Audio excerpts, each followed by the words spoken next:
What up, though, and welcome back to another episode. It is your boy MNG, man, and I am back in the house with another reaction video. Now, I seen this get posted, so it's Meet to Marry Reunion Part 2, and I just know for a fact it's gonna be good. But without further ado, don't let me talk too long. Let's go ahead and get into it. And we're back. Part 2 of our Meet to Marry reunion. Like, okay, well, if my voice doesn't matter, then I don't really care. Live life long enough to either be the hero, to keep living, you become the villain. There are going to be days where sometimes your baggage comes through the door. Drama. I had feelings for Marcus at one point. Suspense. This was a feeling that you had where you felt unsafe, that you have the right to move out of that. Love. Tell us, did Zonathan meet your expectations? He actually exceeded them. Get your family ready, because this is a reunion you do not want to miss. And with that, we're done. And we are back here with our lovely couples. Good to see you guys looking good. Look at y'all. Okay, y'all here. We do have an empty space here, and that is because Sandy and Antoine actually declined to come. And we respect their decision. And Sandy did also feel a bit apprehensive due to her huge backlash from viewers, some of which became threatening. And we here at So if you don't know, and if you've seen it, if you didn't see it, Sandy has said some pretty harsh things about my man's and everything, and I'm not surprised that there was a lot of backlash. And she said that she was threatened. That is unfortunate. You know, we don't do, and I'll just say, we don't do these shows to be threatened or anything like that. You know, some of it is for purely entertainment purposes, and and other times, we do it because we're actually looking to create connections and everything like that, such as this show right here. So, I mean, the threats and everything, I mean, man, that's kind of rough, people. That's kind of rough. Meet to Marry do not condone violence of any kind. And we truly wish the best for Sandy and Antoine. So we're going to switch gears and talk to this lovely couple to my left, the fairy tale of it all, Mr. Zonathan and Miss Leah. So it seemed like a fairy tale with you guys, and you actually were voted as the viewers' favorite couple. Give a little round of applause for that. Real cute, real cute. And Aaliyah, you and Zonathan went on a date to the escape room, and it looked like spark were literally flying off the screen. Can you tell us, did Zonathan meet your expectations? He actually exceeded them. For me, I definitely look for compatibility, a good balance. I look for someone who can do the banter back and forth with me. And I think that experience definitely showed that to be true with him. I feel like we work well together as well. So I feel like we got a chance to be goofy outside of just, talking and getting to know each other. It was a moment for us to express our personalities in a more fun, stressful situation. Okay. In an escape room, I mean, you're going to definitely learn how to problem solve. And that's a big component of any healthy relationship. Do you feel, Zonathan, that you guys were able to work well together on solving some of the problems and get out the escape room? I feel like we learned how to work together, like how that will work in probably not all real life situations, but just like a brief outlook on what that would look like. It's very helpful. And as we can see, you are this super calm, even keel Southern gentleman. And definitely we received a lot of positive feedback from our viewers. Do you feel like Aaliyah was your perfect choice? Definitely. I think she meets my personality very well during all of those calm moments. And then just when I peek off and being silly and goofy, I have somebody to match that. That's awesome. And you also shared with us that you are a father. And did Aaliyah meet your daughter? Yes, she did. She's a sweetheart. She's definitely a cutie patootie. It went well. She's really young, but she was eager to play. So. Okay, well, that is wonderful. And you both obviously chose each other. What went through your minds during that moment on decision day? I could say for me, everything that I said in that moment was true. I was very honest with him in that moment. But even after like everything was said and done, like what I experienced in that moment was definitely like a mixture of emotions. I think definitely stepping into a new relationship after, taking some time from like commitment for a few years and just, realizing like, oh, I have to do it. I'm trying to do it. Like it wasn't necessarily a moment to say like, yeah, we're boyfriend and girlfriend, but it was definitely like we acknowledged that we wanted to continue seeing each other. And I feel like getting that verbal acknowledgement and like having like that intimate, like one-on-one moment was like, I don't know, I think it gonna solidify things for me, like just knowing that it's okay, like I can be safe here. And I think I said that too, like you taught me what it feels like to be safe again. So You know, I wonder now I kind of wonder the type of guys that she kind of dealt with before she met Nathan, and knowing that she's dealing with a man that has a daughter, the relationship between him and his daughter's mother, and how well she is adapting that. Those are kind of details that I want to know, like how you're adapting, and have you ever dated somebody that had a child? I mean, she's like 23, 24. So have you ever dated somebody that had a child? That's holding out his responsibility and everything. So what is that actually looking like right now for y'all relationship? She's met the daughter. And obviously the daughter is young, so you want to play with her and everything. So I wonder how is adapting to that new situation and dating is going to work. It's going to work out for the long run, because at this junction, if y'all go the distance, you're a stepmother, you're a step parent, or a bonus parent, whatever you want to call it. But you're all of those things. So now in this situation, even if y'all decide to have another one, you're now as Kendra has said, she's competing with the child. But obviously in this situation, she doesn't feel like that. And that's kind of, and we could talk about age and everything like that, but also I think it's also the aspect of she's never been married and she has been married. So it's just the aspect of perspective at this point. Beautiful. I'm not gonna lie, it was poetic. I was just like stuck on the screen, like, oh my God, this is beautiful. I had to get the tissue paper and everything. So Nathan, what was going through your mind on decision day? Definitely just like some fear, stepping into something new, unfamiliar territory, but trying it though. Do you feel like your heart is open? Yeah. Mm. All right. Well, we're gonna shift gears and talk to this beautiful couple. I gotta say it, but that wasn't a verbal yes. That was a head nod. Is your heart open? Yes or no? It's a non-verbal cue. I don't know if I'm willing to accept that. Team. I don't know if I'm willing to accept what he just put out. I'm just not willing to accept it. I mean, I feel like it should be a direct yes or no. The whole head nod, I don't know about that. On your left, Aaliyah, Mr. Rasheen, and Miss Tamara. So Tamara, honey, that first date left a lot of viewers in the comments thinking, who is going to save Tamara? How did you feel about that first date, Craig? I have to admit, it was quite interesting. It will probably be on my list of one of my more interesting dates I've ever gone on. I felt like I was playing defense a lot of the time, trying to really steer the conversation. I tend to be I'm not serious a lot of the time, to be transparent. I'm a very happy, kind of jovial person, but Rasheen is very, very jokey. Like everything is a joke. So it was very difficult to kind of have a full conversation when I couldn't get a real response.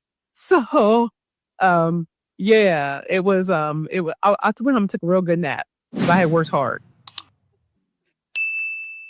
And Rasheem, after your first therapy session, how did you feel about a possible future with Tamara? You uncovered a lot of things with Quest. How did you feel about embarking on a relationship journey with Tamara? She wasn't there, so that's what that journey was gonna look like. Well, caveat.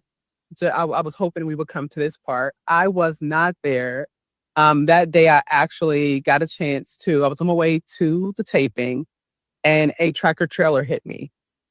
And I was in the ambulance and I actually, before I was taken to the hospital and it was pretty serious, I actually called the production and said, please get my condolences. I'm not able to be there. This is why. And I even sent Rasheen a message. I did that before even going to the hospital.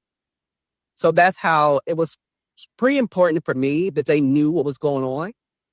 That I just wouldn't just not show up. It's not in my character to do that. I'm just not that kind of person. And I remember even in the ambulance, they're like, can you please take your phone? I'm like, no, not until I know they got this response. So it was important for me to know that. So I didn't ditch the counseling session. It was very important for me to be there. I understood that. But once a truck hits you, you probably need to protect your body and get to the hospital first. So that's what I did. And so I wasn't privy to that till after the situation. So when you say after, do you mean I didn't know about any days of that later? no, I didn't know about that till after we were done with everything. Oh, okay. So you got hit by a tractor trailer and couldn't make it to the taping. And you know, I know shit happens. But why do I feel like this BS? I mean, I don't know. Because here's the thing. Had she been in this accident, now they taped this like last year. Okay, this ain't this. None of this is like recent. So could they have not postponed their section in order for them to like do theirs like later on? Like they could have recorded out of order, but she did her own session. He did his own session. Then you went and you were stretching and everything, doing yoga. So how far between yoga and your accident? Because yoga was like in episode 9. When no, what was it like episode 9? She did her monologue in like episode 8 and everything.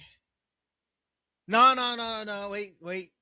You know, I just feel like this is just BS. Like I don't know. Maybe that's for the monologue. You know, it was a whole reflection on what she went through because she seen her life flash before her eyes in this accident where she had to go to the hospital and told production. Now, Professor saying that he didn't know nothing about this until the whole show was over.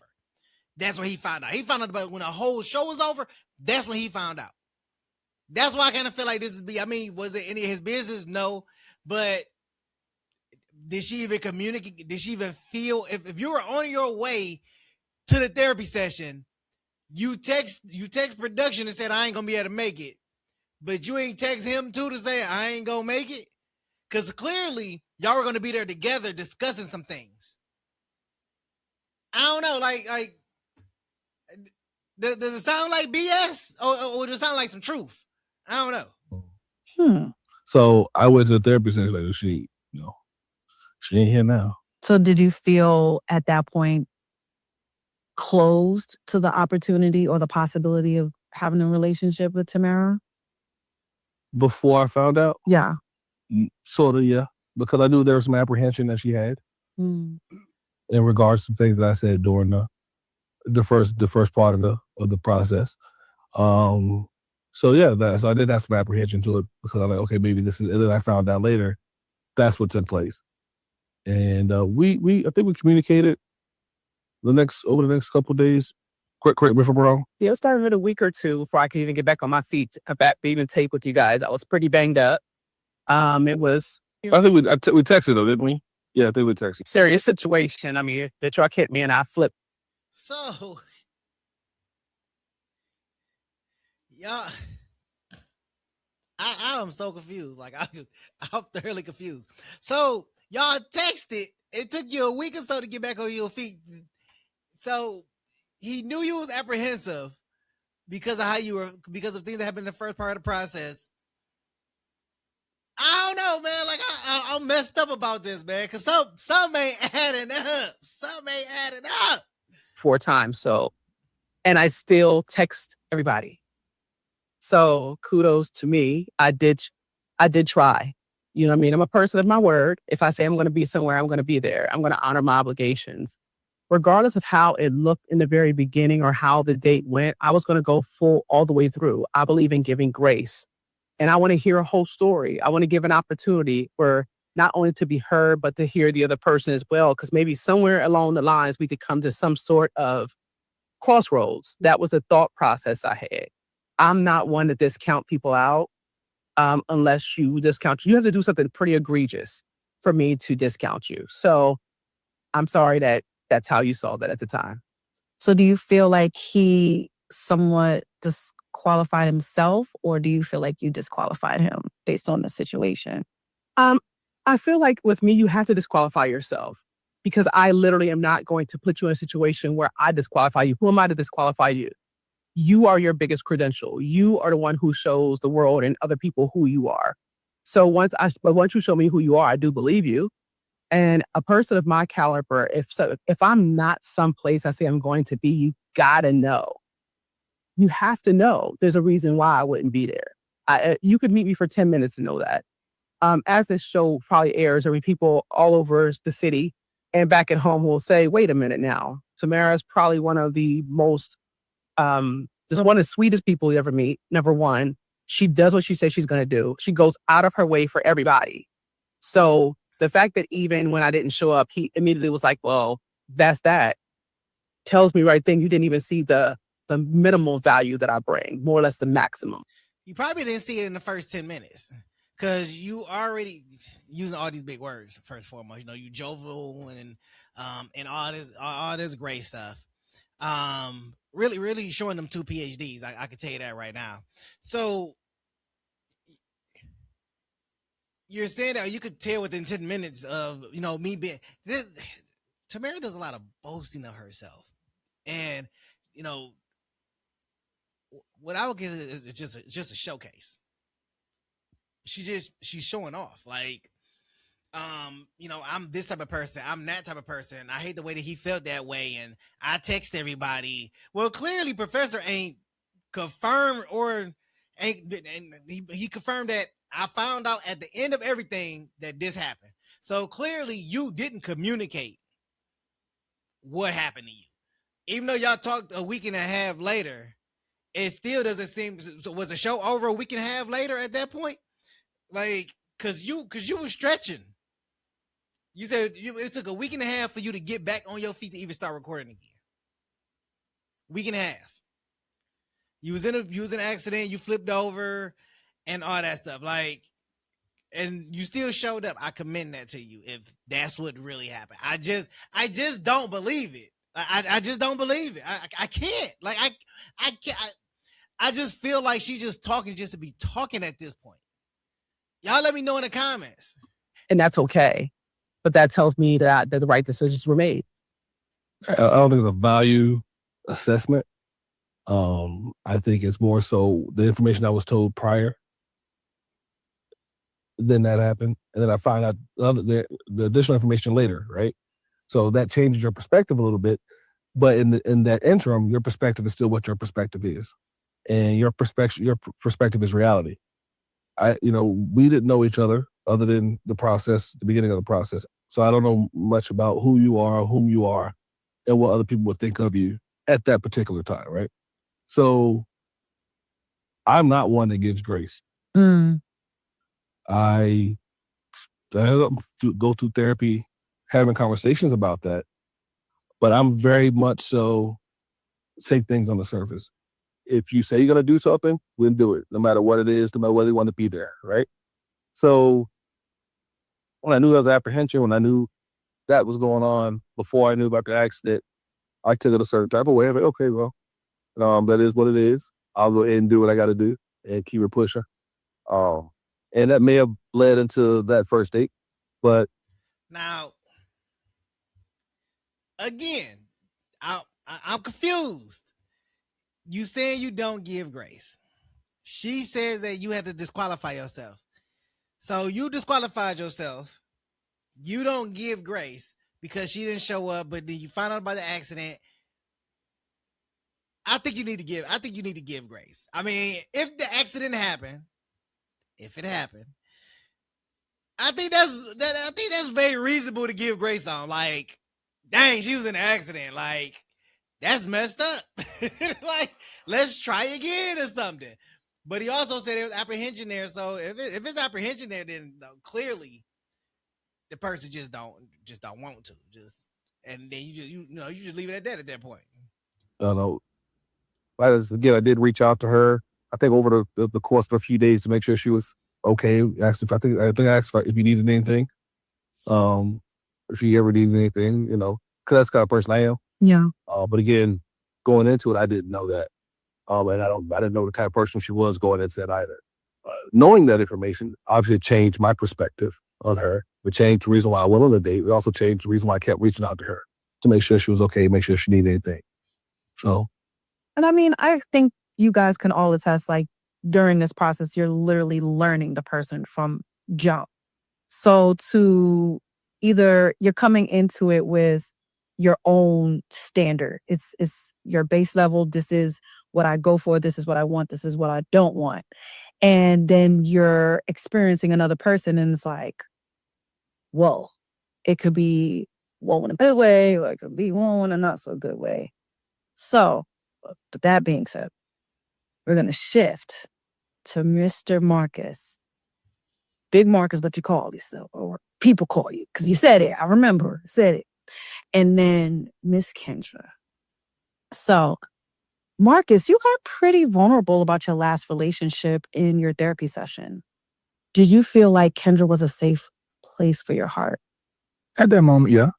I think for me, I always allow myself to be open with people regardless, even new folks, right? So with Kendra at that moment during the therapy session, I felt okay to share that because that's my story. That's who I am. So if you're somebody that potentially are going to try to be with me, I think it's good to know about, me. So, yeah. That's great. And also, Kendra, you shared about your previous marriage and doing some internal work as well. And how did you feel you were ready for a new relationship with the intent of being remarried? I feel as though I got married at 23 years old. I was young. I had no idea what was going on. It was military, benefits, all that stuff, right? Now that I have an understanding of what true connection is, have an understanding of that's another human being, having the understanding that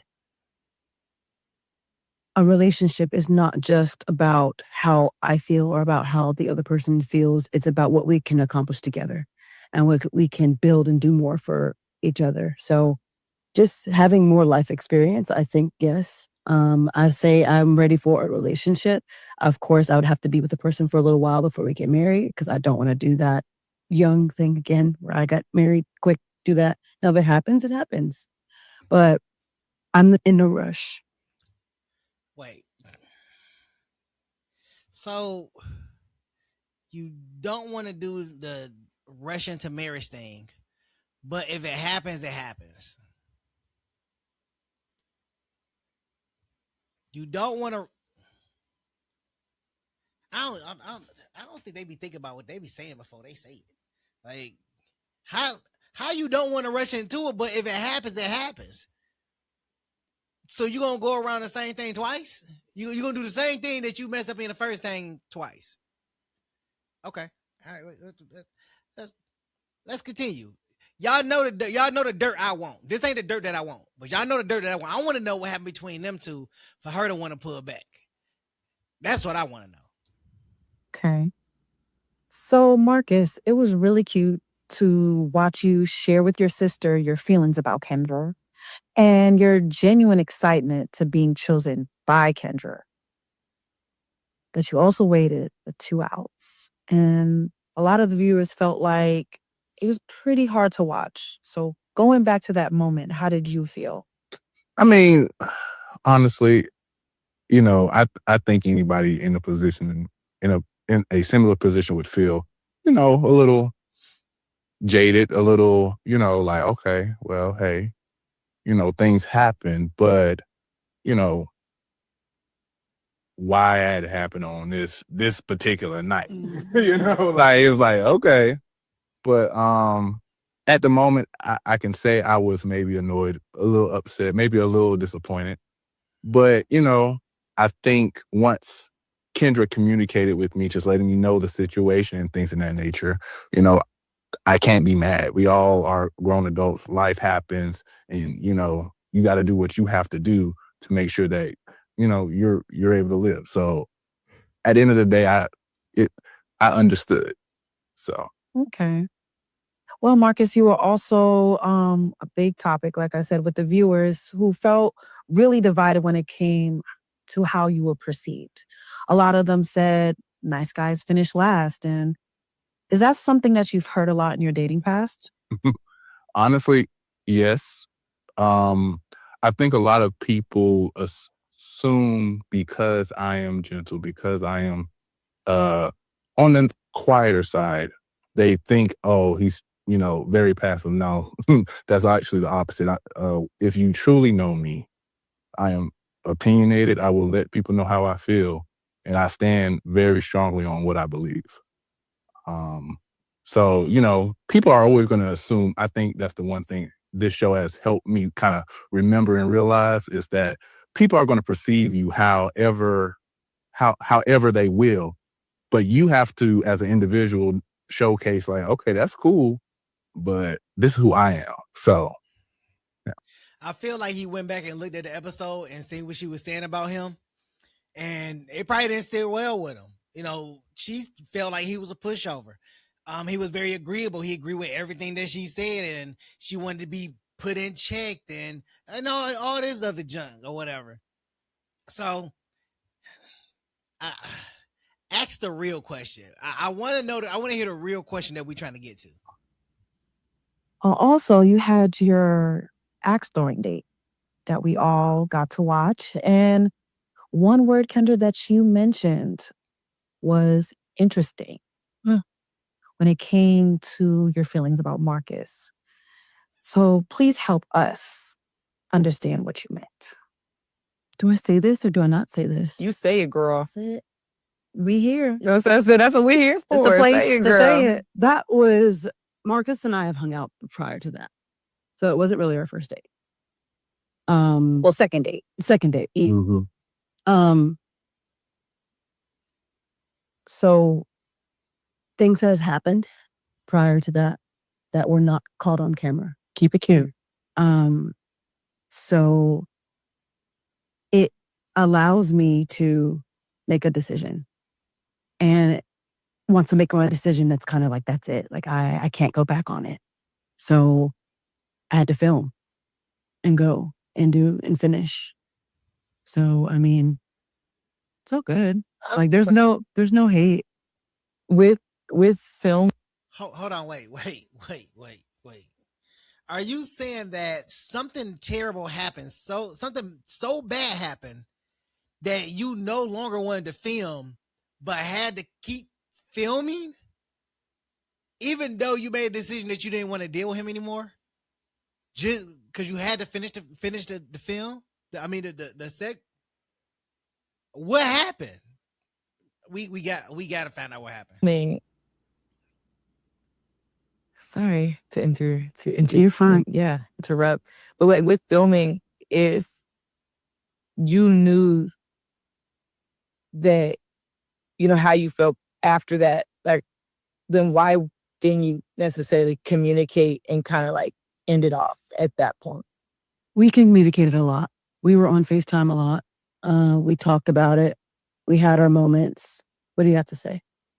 In the way that you're putting it, I'm not trying to make it sound bad, so fix it.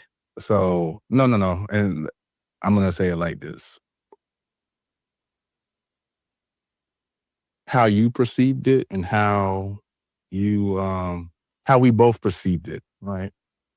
I think you tried to hold on to something with that to make it seem like this is who Marcus is versus learning who I was as we went through this show. Because even though we both had our offer, that one off camera date incident, whatever you want to call it, I still said, hey, I'm willing to work forward. I'm willing to say, hey, Move past it. move past this because this is not me. And I know that it's not you.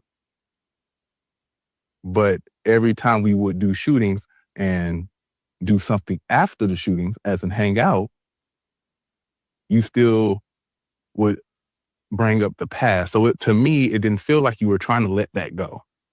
My safety was compromised. But you It's still hard to. But you still hung out with me, just us afterward.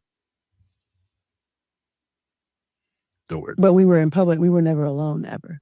So it's still, I still felt safe because I'm out in public. Okay. Like you didn't. That don't make no damn sense.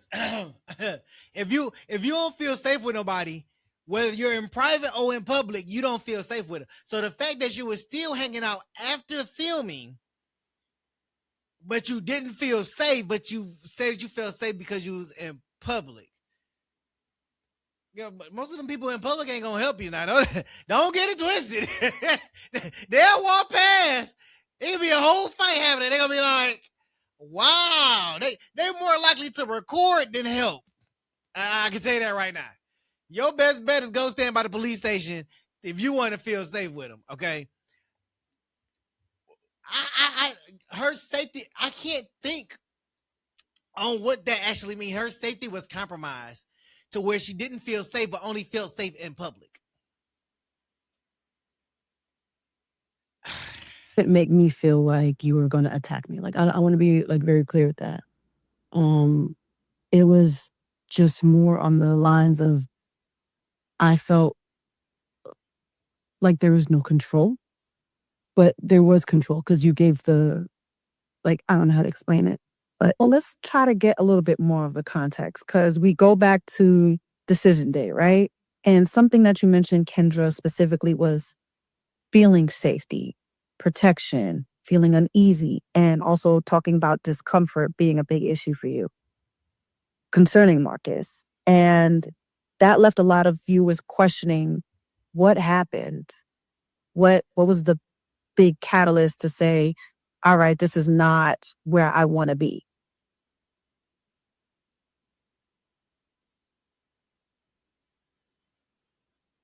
I don't really want to say what happened.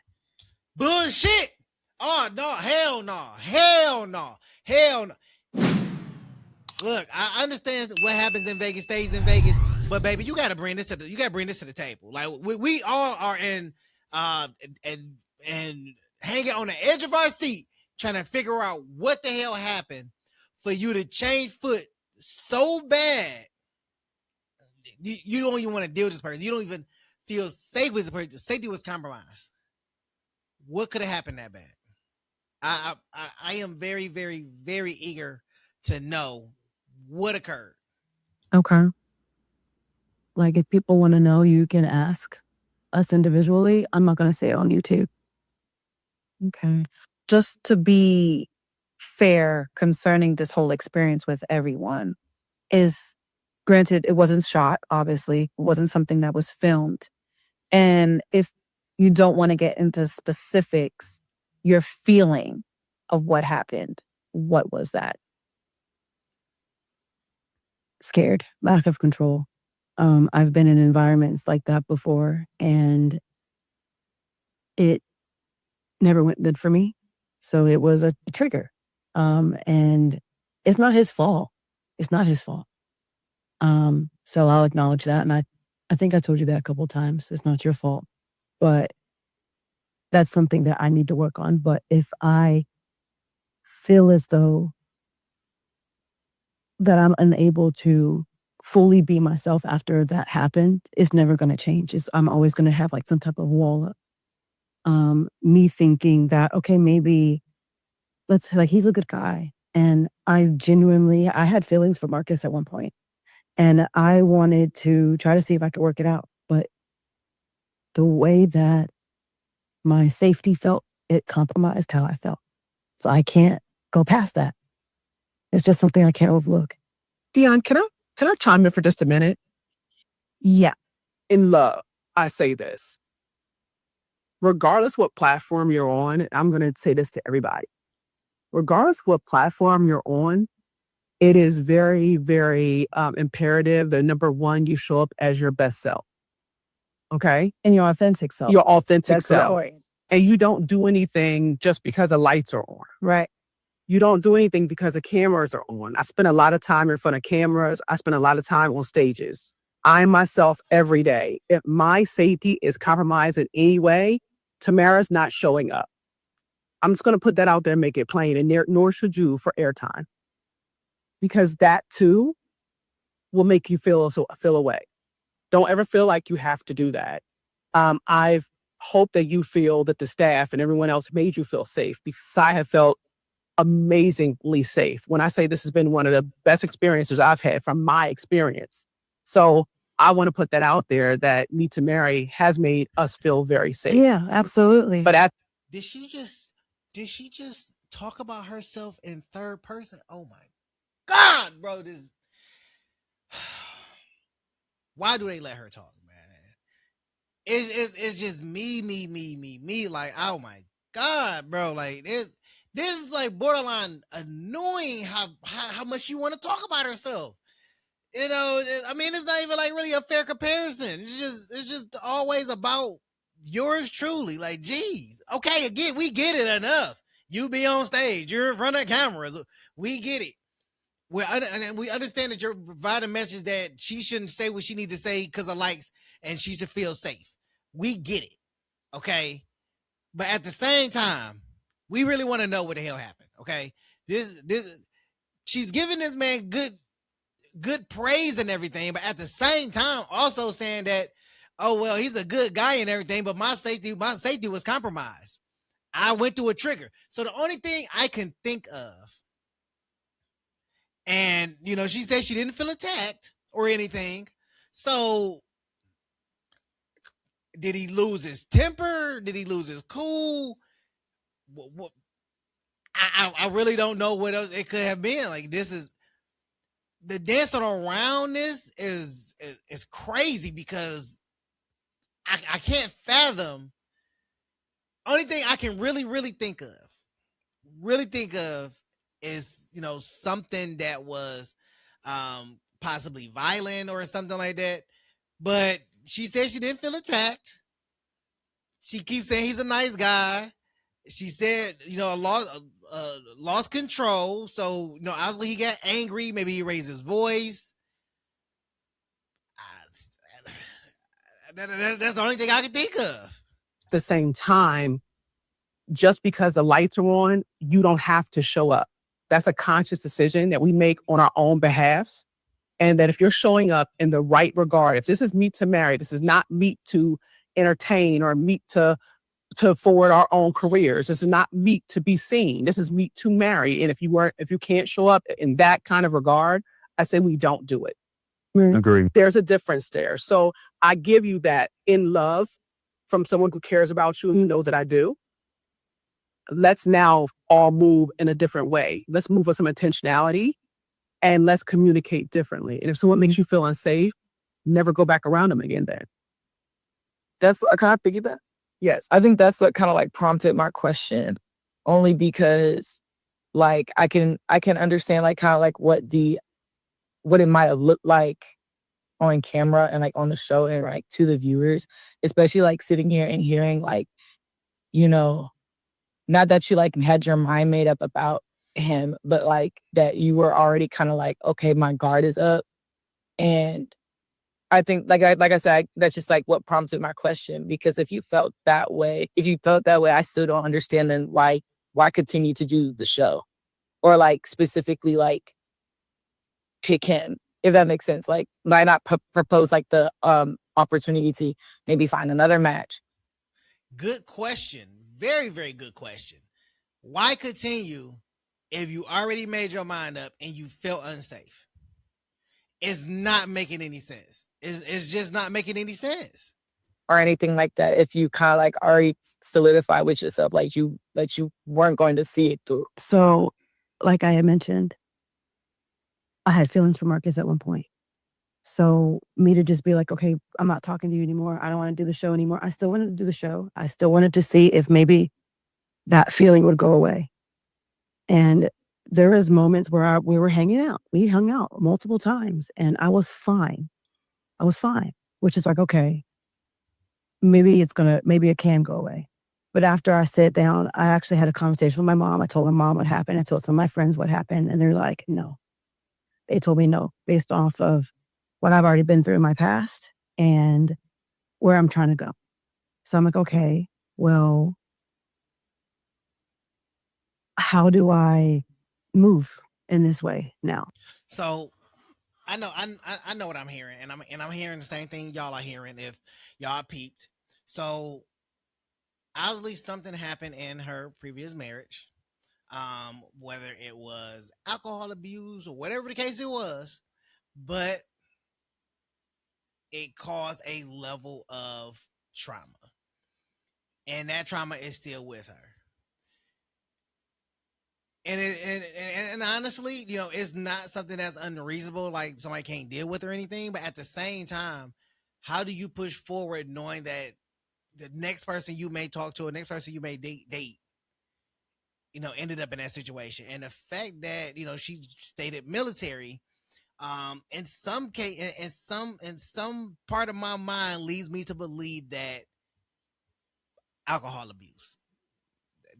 That's where, you know, alcoholism, that's where it leads to. And she said her safety she felt like she was her safety was threatened. There was no, she didn't feel attacked or anything like that. Only thing I could think of is that he can't control his liquor.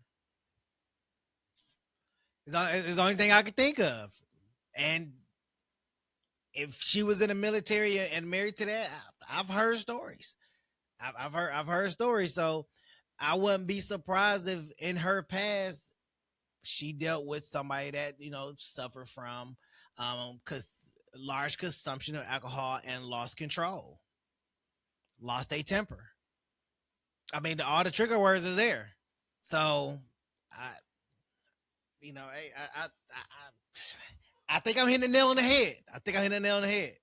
Like it for me, it was like I wanted to give him grace. I don't know Marcus yet. I don't know anything about him. So like, okay, let's try. And that was me trying.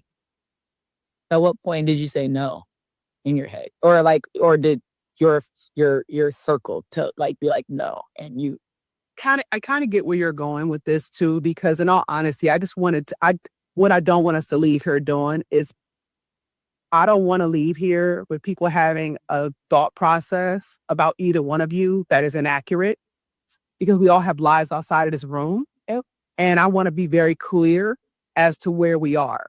If this was a feeling that you had where you felt unsafe, then you have the right to move out of that. Right. But to feel unsafe in your own fruition, not remove yourself, and then come here now and say things like that. I'm a girl's girl, and you know I'm an advocate for you. You know I'm Team Kendra. You know I love you. But let's be for real. He has to go to work.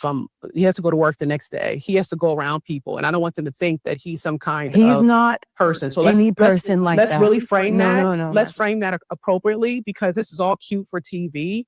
But I'm somebody who's very intentional, very genuine, very direct. Right. So let's frame this the proper way, because he's a life outside of here, as do you. Right. So I don't want to seem like demon and victim here. So let's frame it. And just to put a caveat with that, we do need to talk to you, Marcus, on your feelings, on how was your perception, because that's about the only thing that I agree with Tamara. Like that's the only thing I agree with. But I think we figured it out though. I really think we figured it out. Everybody else touched their drink, but he didn't touch his. And to be honest, it is a mocktail, so ain't even no liquor in there. So we ain't gonna get no real truth right now. Rasheem made a very good point earlier with his experience of perception is reality. Yeah. For you. And we've heard Kendra's perceptions. That was in turn for her reality. What was yours? I think the biggest thing, excuse me, I think the biggest issue in all of it was miscommunication, not trying to understand. With Kendra, and we, like she said, we've had many conversations. They were all, I felt like there was never a time for me to really give my true feelings into it all without it feeling like that's not how it went. That's how I felt to it all. It's like, okay, well, if my voice doesn't matter, then I don't really care, because you're going to make your assumption of me anyway. People know who I am. My family, my friends, my coworkers, everybody knows who Marcus is. I know who I am. So even if someone talked down to me, hey, I'm going to use it as a platform to go higher. I didn't want it to come off like I was talking down on you. And let me say this. I'm not mad at you. I never could be mad at you for feeling how you feel, because I believe everyone has the right to feel how they feel and to express themselves. Right. But also to truly communicate, to truly talk, to talk things out fully before taking it and spreading it to other people, because everybody will take it a different way. Yeah. And when, that, one bad apple can mess up a whole bunch, it can do that. Or even like the game of telephone, you tell one person something and it's going to change. It's going to change just as every soon as it goes time. through the person, I think that regardless if it was your situation or our situation, it's sort of the same thing. It all boils down to communication. Even when there was a major accident, on one hand, you have someone who said, well, she just didn't show up, so she just blew me off. And I'm laying in the back of it off my ambulance, like, wait a minute, what's really good? I feel like I'm about to die here. But I think it's all about communication. And I tell people that's where grace moves space. That's where grace leaves space. If you give people they say a mustard seed of faith, we all go to church every Sunday, but we don't even utilize the principles we learn. If you have a mustard seed of faith, a mustard seed is the smallest little thing you could ever think of, smaller than that you could even get your fingers close to. If you give people a mustard seed of faith, you'll give them the opportunity to communicate, and not just to be heard, and not just you to respond. To understand. But to actually understand. And then when you understand differently, you move differently. So even when Rasheen had the conversation with you all just a moment ago about me not showing up, he didn't caveat and say, well, she was in a major accident first. Do you see what I'm saying? Again, we have to give that mustard seed of faith. It's a small amount of grace that you give people. I think that if I learned anything in the world from this experience, I told you it was cathartic. I've learned now, I'm actually writing something about that show people how to give people grace and how to start with yourself. Because if you give yourself that grace when you felt uncomfortable, it would not have to be, I have to talk to he, she, we, them, her, and he. You would have said, I feel uncomfortable, full stop. In marriage, that's a part of it. Everybody sat here, went to their therapy sessions, and one thing that I noticed just about everyone said was communication was like their non-negotiable. It was like, this is one of the things that I need. And that is something that you need in marriage. You need to give that person space and grace to be able to say, this is how I feel, and this is my reality. This is what I'm thinking. This is what I'm feeling. This is what I'm perceiving, and understanding it. You don't necessarily have to like it. A lot of times you're not going to like it, However, giving that person the opportunity to share, and also being the sharer, actually sharing, being safe enough to share. And the safety part that I'm gathering is something that you yourself, Kendra, did mention and say that you're working on. There's something that Kendra is still needing work on, right? Another thing that I do want to touch on for you, Marcus, is do you feel that, because I asked it with Rashim and Tamara, do you feel like you were really given an opportunity I to don't. go up? I feel like I was disqualified. I would say probably the second date. I think once the actual date happened and everything, you kind of can get the feelings of, it was a great time, don't get me wrong, but you could see like, okay, we're going through the motions. Okay. So, and again, it's fine. I think that's the one thing as adults we have to realize is be able to read the room. One of the largest components of marriage is when those expectations meet preparation.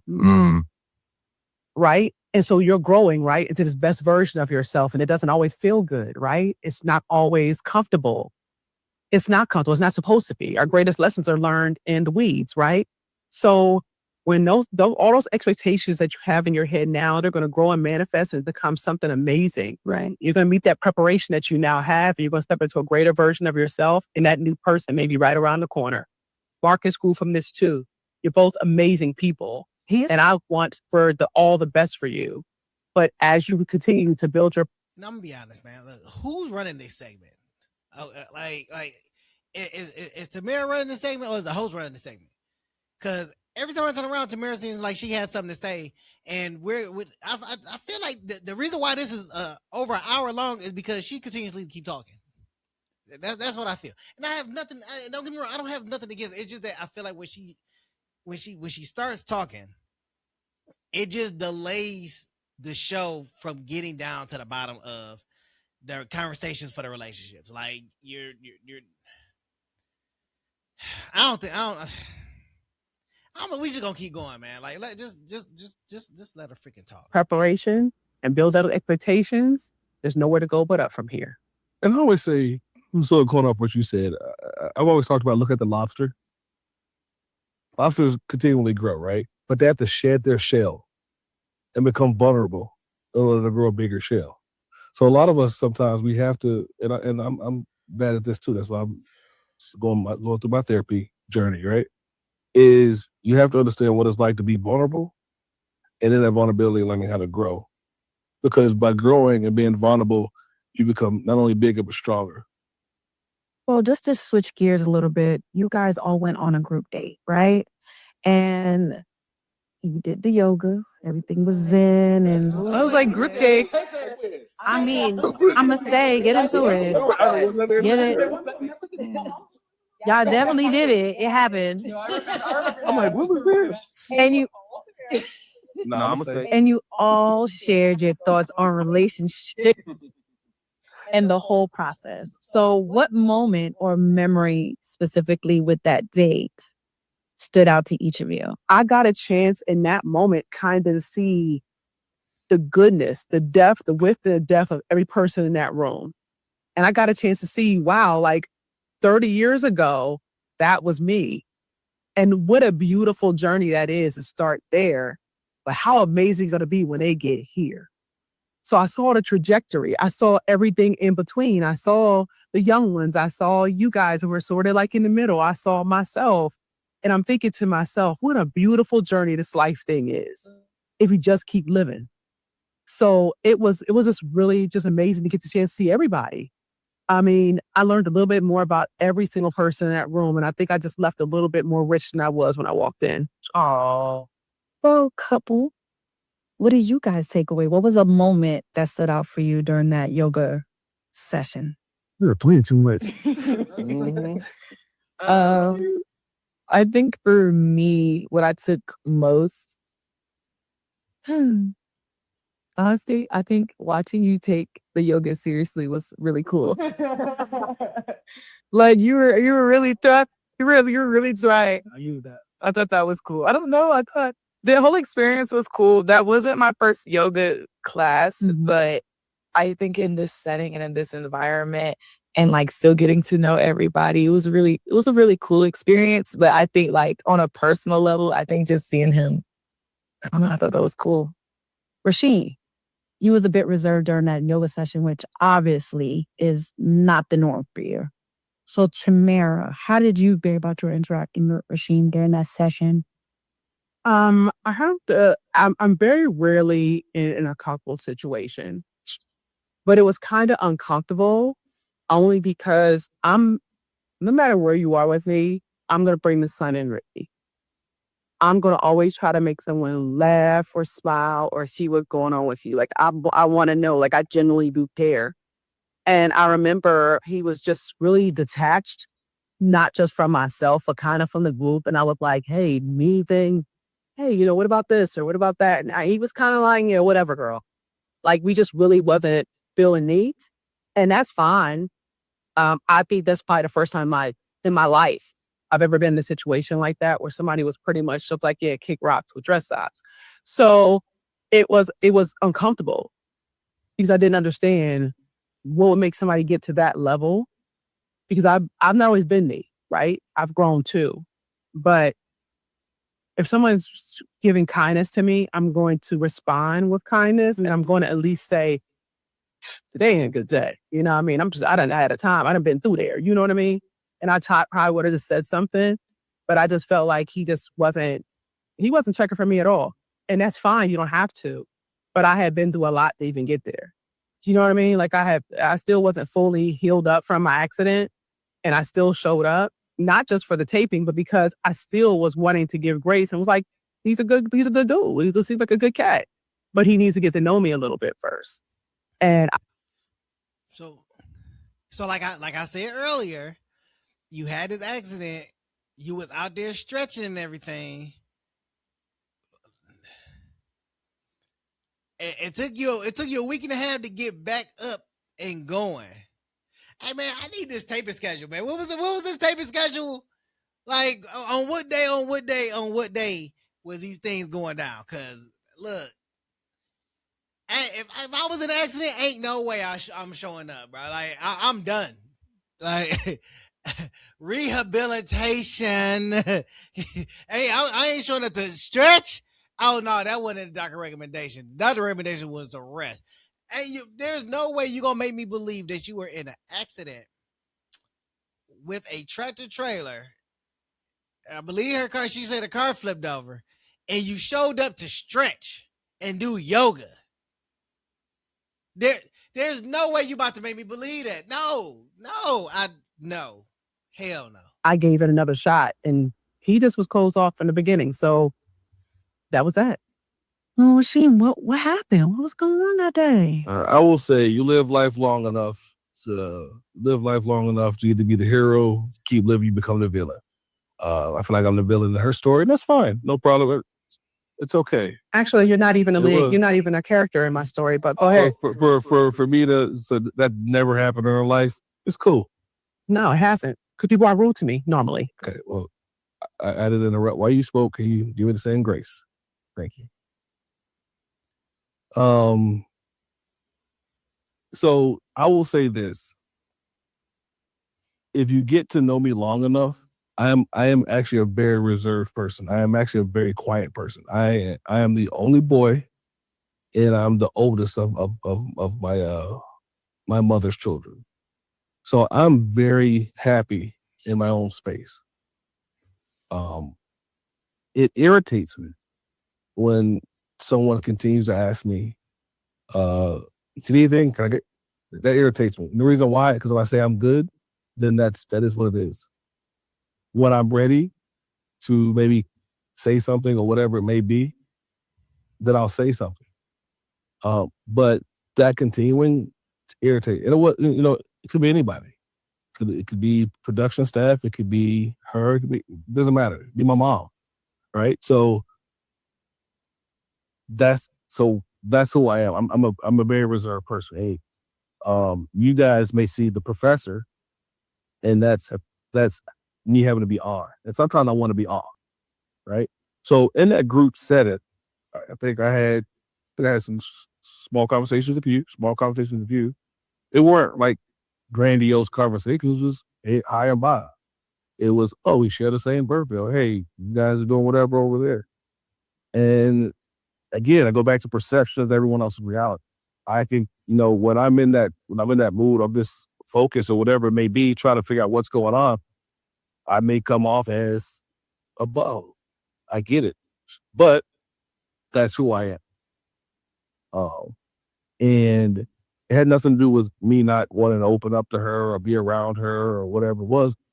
Now, if y'all recall, I said that. I said he was over there quiet. He didn't say anything. He looked like he just wasn't in it, like he didn't want to be there. I said all of that on that reaction video. I said all of it. And man, let me tell you, let me tell you, I'm glad they bring it to the forefront because I ain't wrong. But at the same time, I do understand when being reserved, but also I understand where shit is like, why am I here? Me and her ain't talking. We ain't cooling and everything. So why are we still doing this? Like, I'd rather be at home chilling, minding my own business. She showed up, wanting to show up because she was injured. All right, whatever. Let her show up and I go and do what I got to do. I don't have to be here. No, you asked me to be here. I showed up. This is what I'm here to do. And we'll go through yoga. I did yoga. I don't think we spoke much during yoga, period. I think we spoke a lot after the yoga. But for the most part, I know her and Marcus were basically having a conversation. And everyone else said something here and there. I didn't feel that was in the questions that were being asked or the conversation that was being had. I didn't think that was a space for me to even interject or say anything. So I sat to myself until I was asked a question. Because that's me. I'm listening. Do have a question. I can ask you a question first. Yes, of course. So like, do you feel like, because I'm a very quiet and reserved person too, so like I have my moments and I have those moments a lot, so I'm quiet. So like, do you feel like you would want to offer up that information to a person? Like if they are continuously asking you, would you feel like sharing, like, I'm having a moment, or like just communicating that? That's a wonderful question. Appreciate you for asking it. I will say this. If you were to ask me, hey, you good? And I tell you yes, then that's me telling you I'm fine. Well, wouldn't it be like in your head though? Because for me, I am fine. So for me, if I tell you I'm fine, take that at face value. Well, how would they perceive it though? Like, so it's two separate people in their own realities. So you're fine in your own mental space. Correct. But in theirs, they're picking up cues that you're not. Right. And I am not responsible for your perception. Okay. If I tell you that I'm fine, I can't like if you told me you were fine and I don't think you're fine, I can't keep going into a circle and go into my head trying to figure out he's not really fine. I don't know, and keep asking you questions. No, if you tell me you're fine, I'm gonna take that at face value. So that's how I take things. If I say I'm fine, I'm good. If you feel that I'm a certain type of way, come have a conversation. Hey, he says you're fine, but X, Y, and Z. No, but I will tell you, no, I'm good. I have no issues. Well, here we are talking as well concerning relationships, right? And how things can be perceived. If you're saying to someone, okay, I'm fine, and this happens in marriage, but you're truly not. And the person that you're with, whether it's in a serious dating or even long-term, you're already married, etc., it is very important to be real with that person and tell them, I'm not fine, and maybe right now is not the best time for me to talk about it. And give that person the opportunity to say, okay, let me back off. Let me give you your space. Let me give you, the 50 feet, whatever it is. Because one thing that you didn't mention was there's a professor and then there's Rashim. And when you have to be on, you have to be on. Mm-hmm. Who were you in that moment? So I'm always going to be me. I'm always going to be me. But I think there's a perception that I'm always going to be the most jovial person, the one's going to crack the most jokes, the one's going to be that person 24/7, 365. That's not always me. But also, and I see you. Tamara, it looked like you about to fix your mouth to say something. I really see it in her whole expression. Like the dynamic between them two right now is getting very heated. And it's the body cues for me. When Tamara's saying something, Professor got body cues. When Professor is saying something, Tamara got body cues. It looks like it's coming to a boiling point. Question, comment, Aaliyah. We gonna get there, Aaliyah. We gonna get there. Let it marinate a little bit. But this is to sort of go to what you're saying. So everyone processes things differently, right? That's why we're all humans. That's why it makes us unique. So for me, if there's something bothering me, I have no issue telling you, hey, I'm processing something. Give me a second. There's also times where I may tell you, I'm good. And I am good, but I am still processing certain things in my head. Not necessarily the situation, but I'm fine. But things to continue to go a certain type of way to where, okay, now I'm not fine. But I am good in that moment. So what I'm really trying to say, what I mean by that is sort of, if I say I'm good or if I'm fine or if I'm okay, I'm generally okay, I'm fine in that moment. But it's things that could lead, whether you keep coming asking me the same question, or it's um where we're doing something and you continue to do something that's frustrating to me.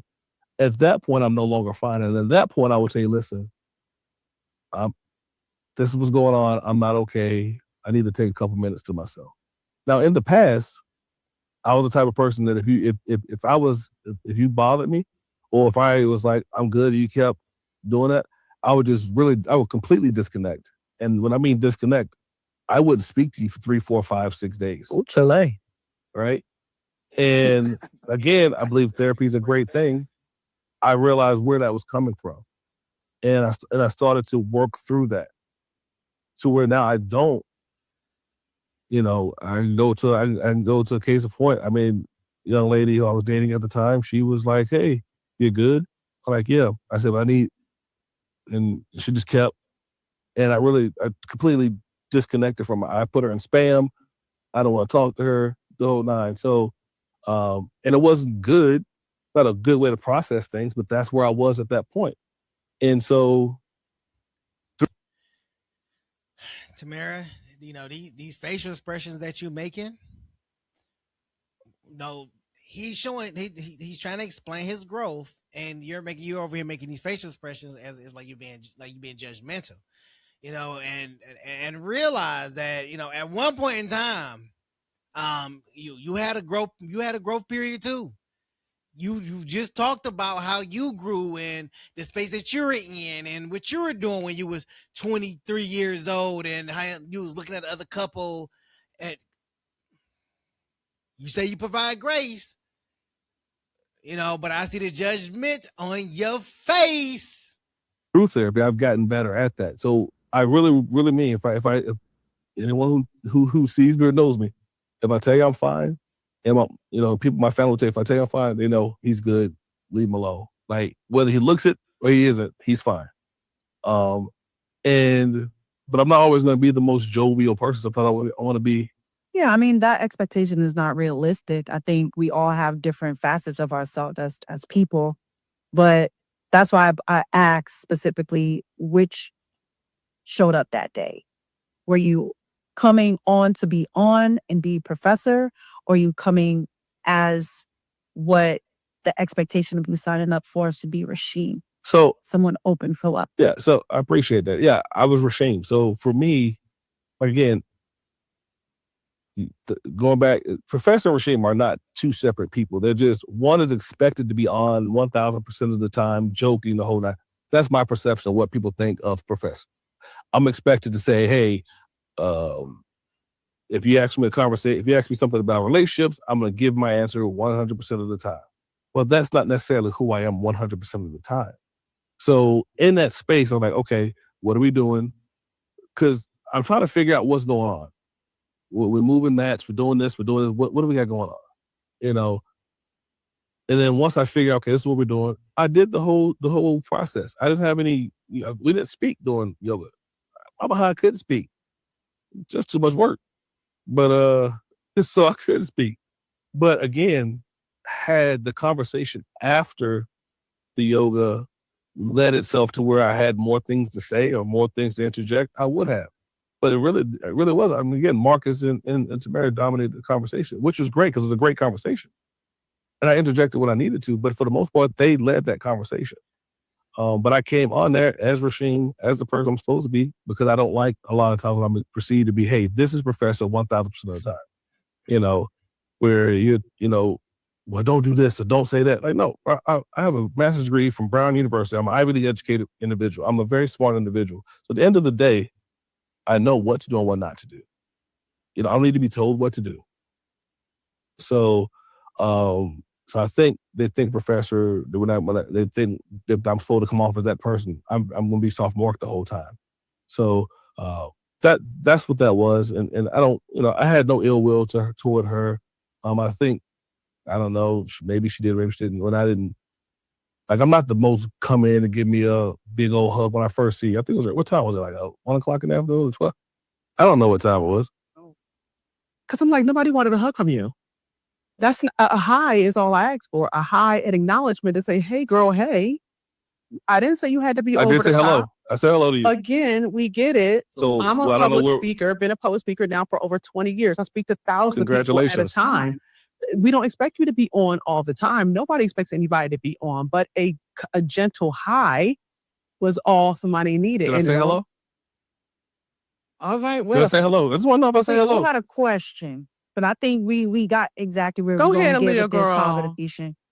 Yeah, what Go was your ahead, question, girl. honey? so like for me, listening to everything, not everything fine thing and getting notebook, but I was just stuck on, but it was still a great thing. Like, and in this particular instance, Tamara was your date. So like I understand like you saying like, you know, her consistency was irritating for you, but her being there knowing that was My date. yeah. So she wants Talking to my I'm sorry. This is where I disagree with y'all. They weren't on a date. She had already stated that she didn't want to have anything to do with him. She went through her whole therapy session talking about her past, what she dealt with, and everything. So I from my perspective, I don't see that it was a date. They didn't have she did her therapy session separate, he did his separate. She was in an accident, but she made it to the therapy. She made it to her own therapy section. She was in an accident. She made it over to the yoga session. I personally, I just don't believe this accident thing. I really think that she just didn't want to deal with him anymore. Nobody else confirmed this damn accident. The host didn't confirm the damn accident. You're the only one that talked about this damn accident. Like, and he said he found out about the accident like later on, but at the same time, I don't think it was a real accident. I don't. date. Okay, again, did I not speak to her?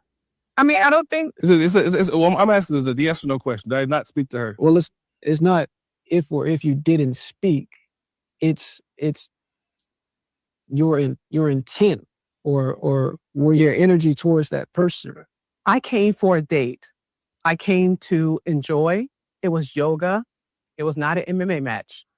It was not, we're not there for mental jeopardy. We were there to have a nice, relaxing time with each other. Whatever happened to me before I came in that door, I left outside the door because it was nobody in there. It was nobody's fault. I had just left from physical therapy at the time because I still going through physical therapy, by the way.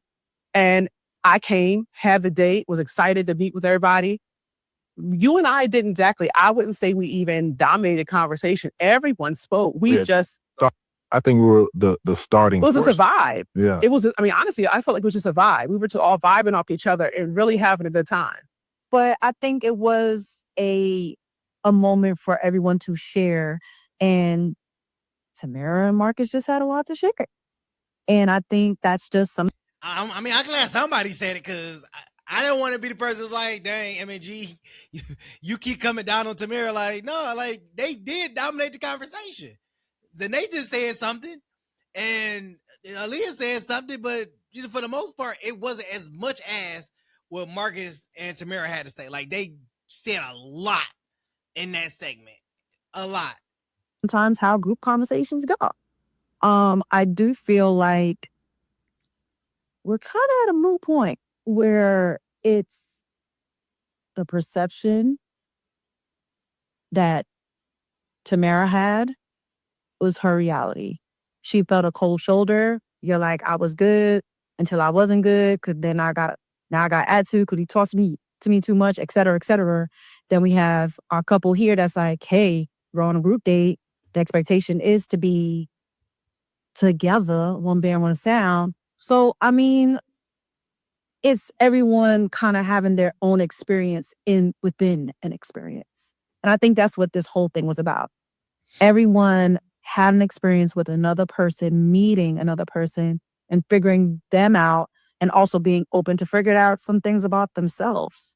And I think one of the beautiful things about you guys' therapy sessions was that you could have the opportunity to uncover some of those things to either help you within the relationship that you are pursuing now or for a future relationship.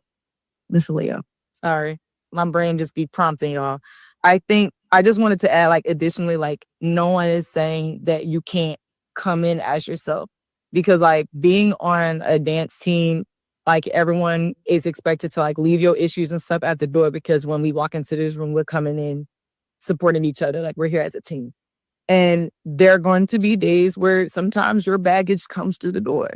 That's right. And that's not to say that, you may or may not have been going through something that day. You might have been cool, but it was just like, no one's saying that you can't be yourself. Like, you are more reserved and you're saying that you're more quiet. No one's saying that you can't be that way.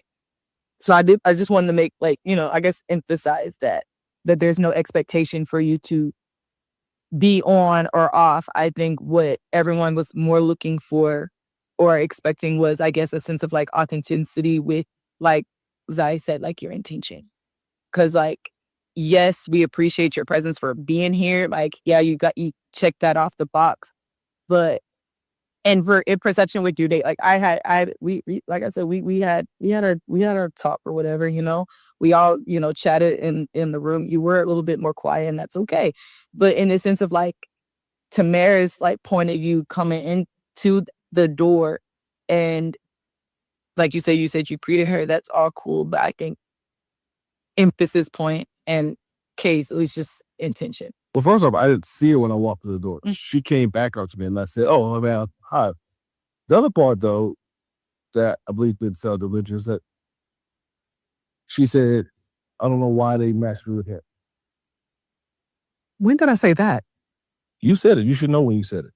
If I heard it, So one thing I will say is that the professor is going on the defense against everybody. It's professor versus everybody. Like, he's going against the Nathan, he's going against the Leah, he's going against Marcus, he's going against the host, he's going against Kisha. It's everybody. Everybody is going to get it today. Everybody. Like, there's no ifs, ands, or buts about it. Everybody is about to get this attitude. Okay, like it's going down. Like, let's get ready to rumble. You know what? Guess what? I am here for it. I am here for it. This is how you know the BS is in the game, is when you gotta defend yourself on every front. I mean, I just come out of thin air and have it come out of the blue. So, just going back to your point, if I'm okay at one point and I hear that, am I supposed to still put on my show? I think in that moment, as an adult, you talk to her about it.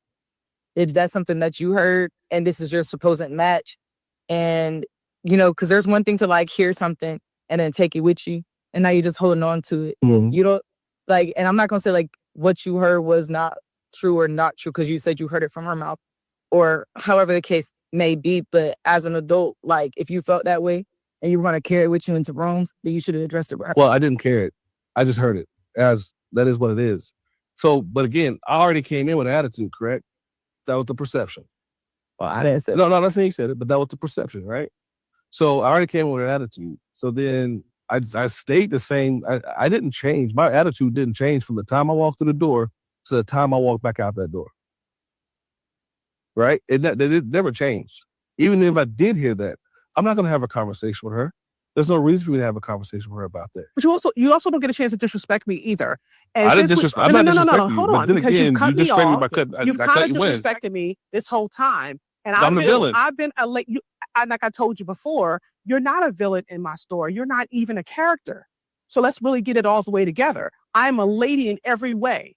You will not disrespect me sitting here. You will not cut me off. You will not treat me like that. If you don't have to talk to me, that's fine. I asked you when you came in, hey, how are you? Human to human. If you decided at that point that you wanted to be disrespectful and rude to a woman, that is something that looks bad on you, not me. I carry myself like a lady at all times. You will never disrespect me. And I'm telling you this again, you will never disrespect me. At the end of the day, if there was something you needed to say, you should have said it and communicated like an adult. If you cannot, then you don't. And at any point you could have said, you know what, I don't want to go on a date with her. I don't want to be seen with her. I'm not showing up at yoga. Cease and desist. The same as we just talked about if you feel unsafe, full stop. If you didn't want to be seen in a room with me, you thought I said something, full stop. And then we have an adult conversation. If I heard, conceived, thought, or even perceived that you said something about me, I'm going to pick up the phone. I'm going to text you, because even when I was hurt from the accident, you text me because you wanted to know when I was going to get better, when I was great, because you wanted to finish the taping. It wasn't so much about how I was, it was when I was going to get better so we could continue taping. Let's be real and let's be clear. So that at the end of the day, you could have had a conversation with me. I have never in my life, and I'll say in my life, had a man try to be disrespectful to me in the way that you just did, and he's cutting me off and all type of stuff. You're trying to prove a point that's really been lost. That at the end of the day, you show more about your character than mine. And if I said, why did they match me with you? It was because of the way you treated me, the sexual jokes you said to me on our dates, the grace that I gave you that you did not receive, that you did not extend back to me. I have given you nothing but grace, nothing but kindness, and I don't deserve anything that you just gave me. And with that, we're done. Can I speak now? I want to interrupt you. Well, let's be clear, because I do want to make sure that everyone has the right understanding. I do understand your point, Samir. Well, they do. Yeah. Understand your point. I mean, if we gonna put it on the table, then we might as well just go ahead and put it on the table. Nah, did she have some valid points? She did. She had some very valid points and everything. But also, I feel like they're also beating around the bush on what exactly happened and everything like that. But she felt, and isn't she felt disrespected? She said, he cut her off and everything. Like I said, it was coming to a boil. It was coming to a boil because both of them, the body language, it was really getting there. It was really getting frustrated with each other. Samara, if you said, why did they match me with him? You guys picked each other. Whichever way that went, first, second, third, whatever happened, you guys said, this is someone I want to pursue. This is something I'm interested in, a person I'm interested in getting to know. If at any point during that experience, you said to yourself, this is not a good fit for me. We have Abby. Abby's not here, but she made that decision. She said, Taco Bell ain't for me. I'm not going to nobody's Taco Bell. Full stop. And that was that. So I think it's also very incumbent of us all to be honest with that. What was your intention coming in? What did you get from that experience or that person? We have this beautiful couple here. They decided to pursue. We have this beautiful couple here. They decided this is not for me. That happened with you guys, and it's okay. Thank you for saying that. Thank you for saying that. You're absolutely right. Because I've said it before. Tamara, you chose to go on that date. You chose to pick up that phone. You chose to say yes. You chose to entertain. You got into a car accident and you still showed up to entertain. So again, if it wasn't what it was perceived, why are you still here? Same thing with Kendra. Why are you still here? It was full stop for you after the second, probably before the second date or after the second date. Why are you still here? Why are you still coming to the show? Why are you still continuing? You didn't want to do it. Just like she said with Abby. Abby was like, I don't want to do it.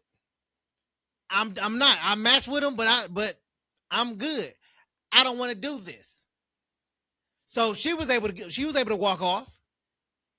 So again, what are you gaining by still staying on, knowing that this is not what you want? Tamara, I think that this is good clout for you.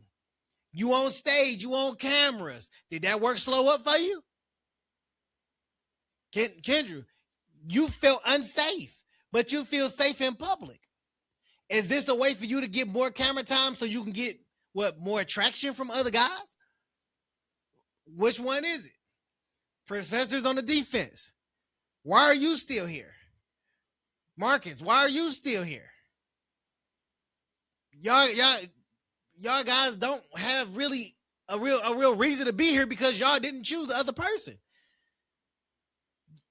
Tamira's upset because she got chose second. Why are you still here? Kendra, you feel unsafe. Why are you still here? Y'all have all the reasons for why they're good guys, but then why you don't want to talk to them, but you're still on the show. Still. Come on. Everybody's not for everybody. But I think having a open heart to say, I'm going to do the work, use the tools to say, all right, well, from face value, you're attractive. You said some things that made me say, I'll take a second look, and then pursue that and to go deeper. That's what relationships are all about. That's how you get to being 5, 10, 15, 25 years married. It's not all gravy at the front. So that grace that y'all saying real cutesy about, y'all really need to do it. Because every single day in marriage, you're giving grace to your partner, to your spouse, to your loved one. So even if you're not going to the altar today, tomorrow, maybe 2 years from now, whatever the case may be, extend that grace to the people in your lives that you love. Because we all need it. You know what I'm saying? We all sat down here, talked about being believers and all that. If it wasn't for his grace, where would we be? I'm going to leave it there. This was great. Thank you so much. You guys are amazing, beautiful, Black, and excellent. Thank you so much for being here with us. No, thank you. We're going to end it right there.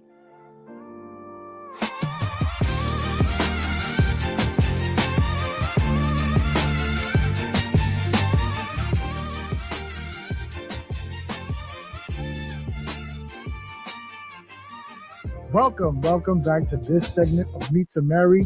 As you can see, your boy GNT is back, and I'm happy to be here with you guys. So, on the closeout, we have some questions that we wanted to start with y'all. My wife gonna ask them, and I hope we get some honest answers.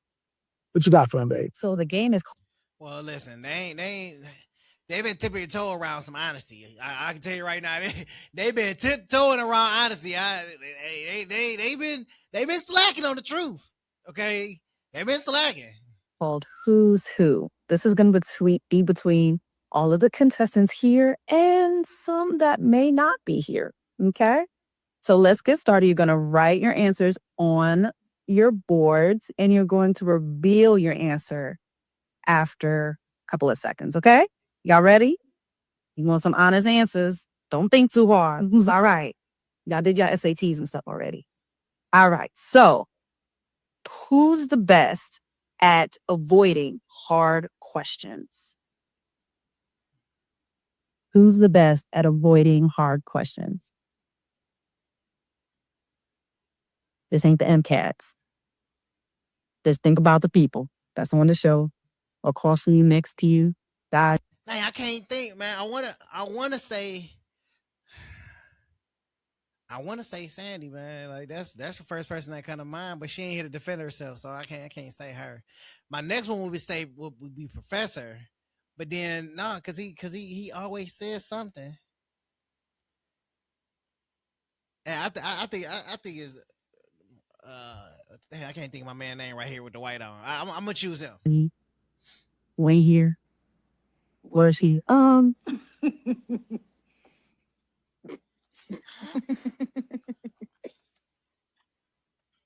Who can evade a good old question real good? So throw it all together. But all right, we got our answers. 4, 3, 2, 1. All right, reveal. We got Sandy. We got Me. Most letters. We have Professor. Me, Professor. Hey, and he pointed at you. All right. That's hilarious. The next. All right, clear your board best you I answered can. questions fully. Okay, the next question is who's the latest person? Who is tardy for the party? All the time. Definitely Kendra. Definitely. All right. 5, 4. Girl.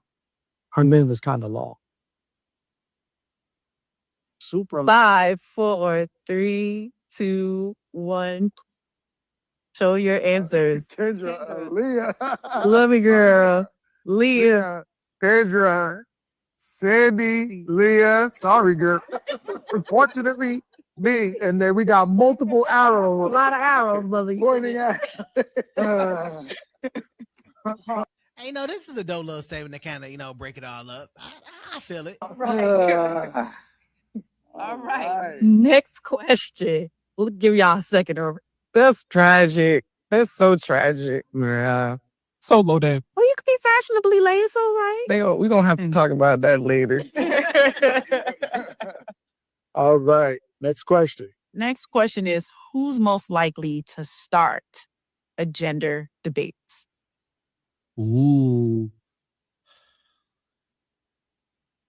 You gonna be here or not? Well, men have always, well, women, cause who's doing that? In between this group of people. I don't know, man. Like, I feel like it'd be Professor, cause he's knowledgeable. You know what I'm saying? So he'll be able to like hit it with some introspective and some and a whole bunch of facts and stuff like that. But man, I don't know. Here or not here. Oh man. All right. 5, 4, 3, 2, They made that long. 1. Professor, me, Kendra. Professor.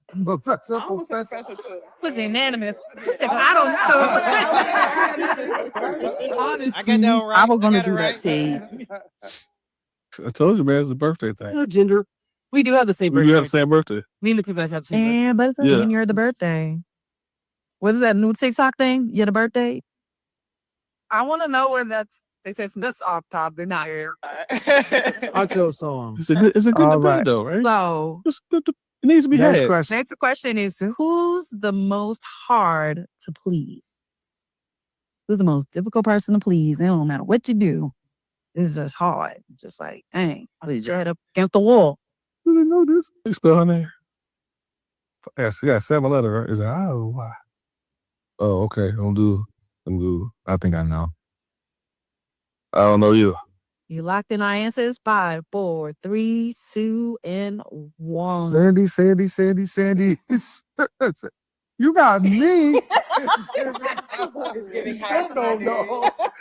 That's true too. I need you to know It's something. like I want to have kids, but then I'll hear them out. But then I don't know. But then if I hear about it, I don't like it.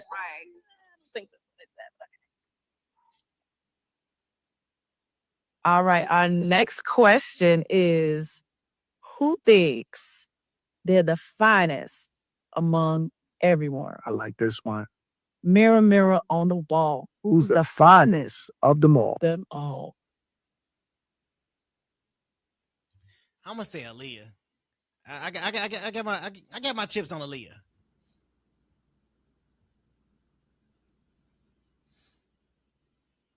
I'm curious to see this. Mm-hmm.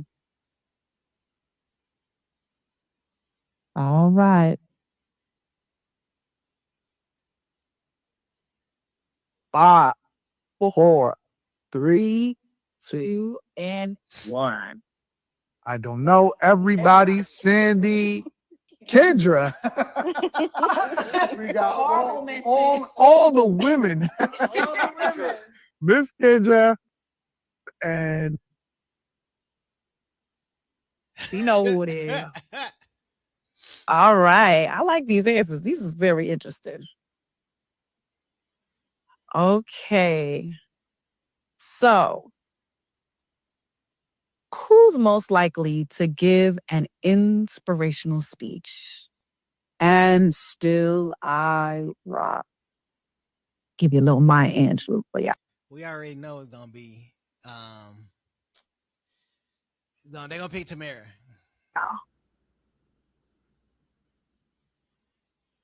I hope I don't spell your name wrong. If I do, I'm sorry. So apologize. It's Sandy with a Y. All right, everybody got there.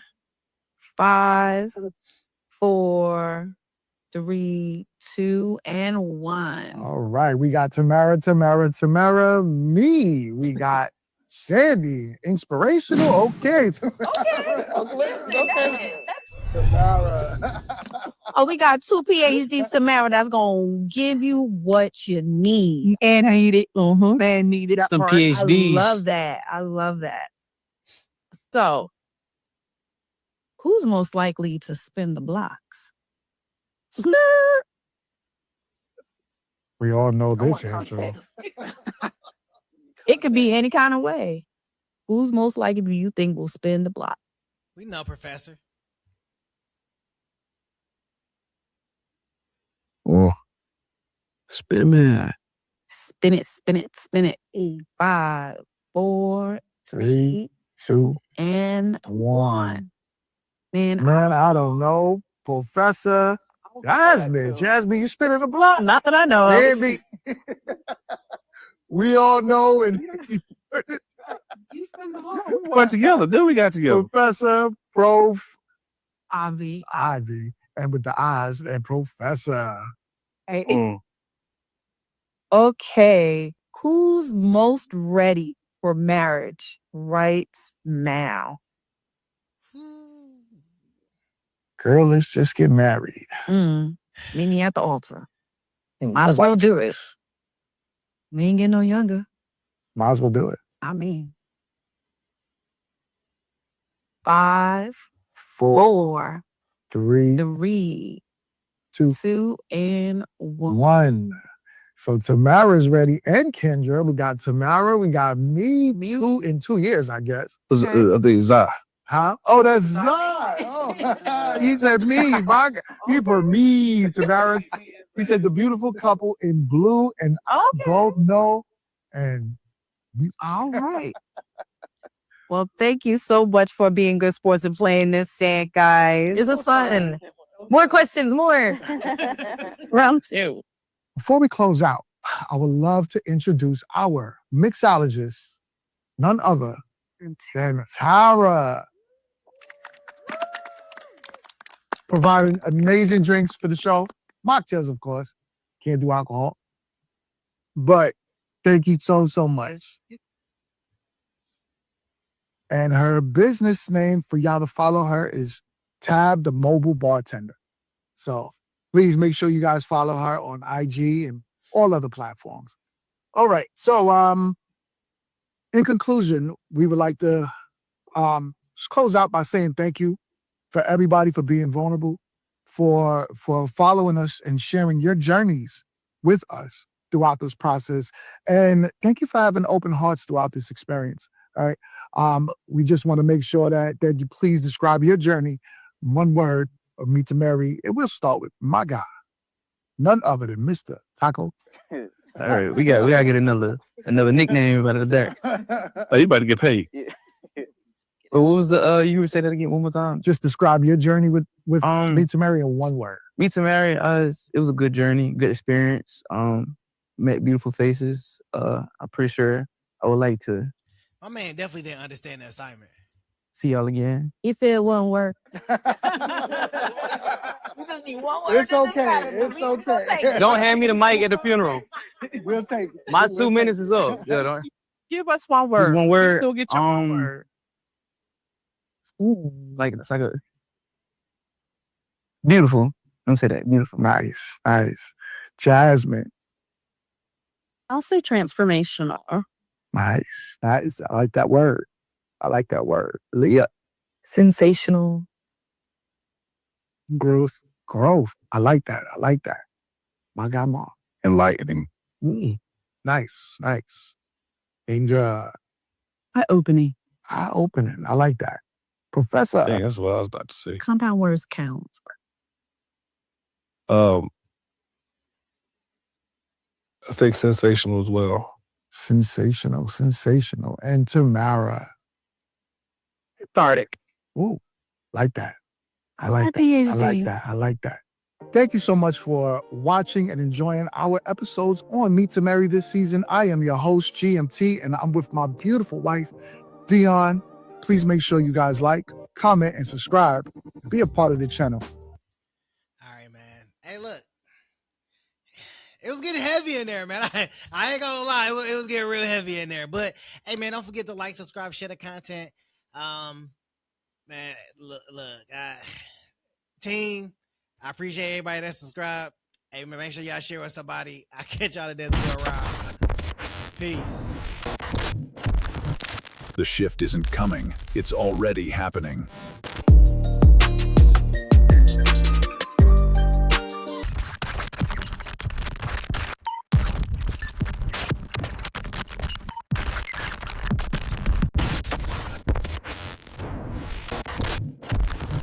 The shift isn't coming. It's already happening.